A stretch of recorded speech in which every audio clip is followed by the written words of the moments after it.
Mais étant donné que vous aimez la terre, vous aimez sûrement aussi les vieilles pierres, j'imagine, le patrimoine. Tout à fait.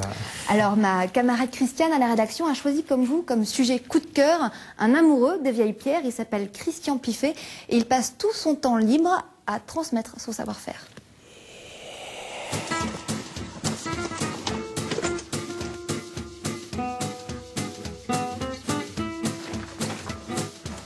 Avec l'association CHAM, on a sauvegardé actuellement plus de 120 monuments. En 1980, c'était l'année internationale du patrimoine.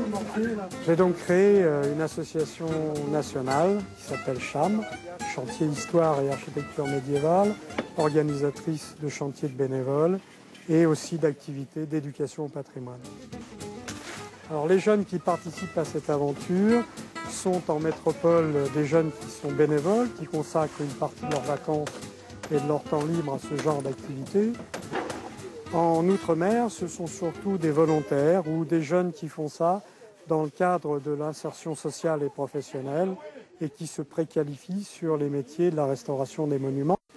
Le fait de travailler avec des jeunes, de travailler avec des gens tout simplement, rend les choses évidemment encore plus passionnantes. Le patrimoine, c'est vivant. Et c'est vivant à travers justement ces jeunes qui le prennent en compte et qui le sauvegardent. Christian, qu'est-ce que vous êtes en train de faire là? Alors là, on est en train de restaurer donc les parements en silex d'une des courtines de cette partie du château. Vous aimez ça, mettre la main à la pâte? C'est l'intérêt du chantier. Ma vie professionnelle me donne quand même des congés annuels.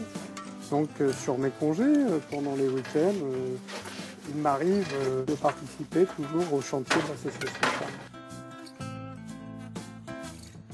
Le premier chantier, j'étais très jeune, j'avais 13 ans, ça fait donc 45 ans. Et c'est ça, ma passion.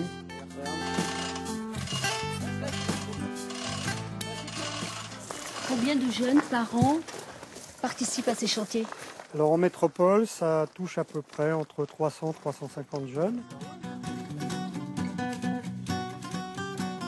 On était persuadé de créer une association qui soit nationale, essentiellement de l'Hexagone.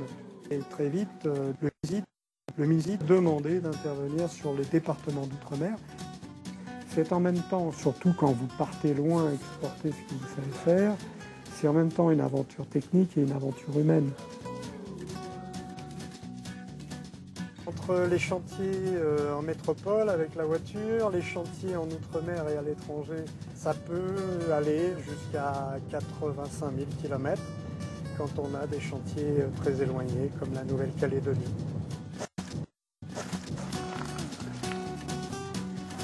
Bonjour tout le monde, bonjour Caroline. Ça va, ça se passe bien? Très bien. On a suscité de nombreuses vocations. Pas mal de nos jeunes sont devenus effectivement des gens qui travaillent dans des entreprises monuments historiques, comme tailleurs de pierre, maçons. On a un certain nombre de jeunes qui sont devenus architectes du patrimoine. Il passe sur tous les chantiers au moins une fois. À chaque chantier que j'ai fait, je l'ai toujours vu. La qualité principale, c'est qu'il offre aux jeunes des responsabilités, ce qui aujourd'hui n'est pas courant. Il leur fait confiance, il leur offre un projet. Et il nous permet de le réaliser et de faire nos preuves. Alors vous qui passez votre temps à sauvegarder, restaurer des monuments, est-ce que vous êtes bricoleur chez vous?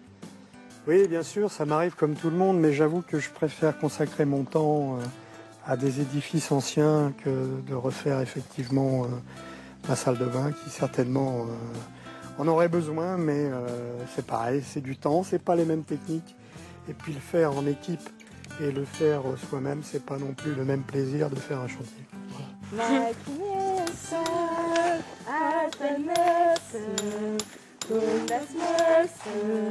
Sieht man nie.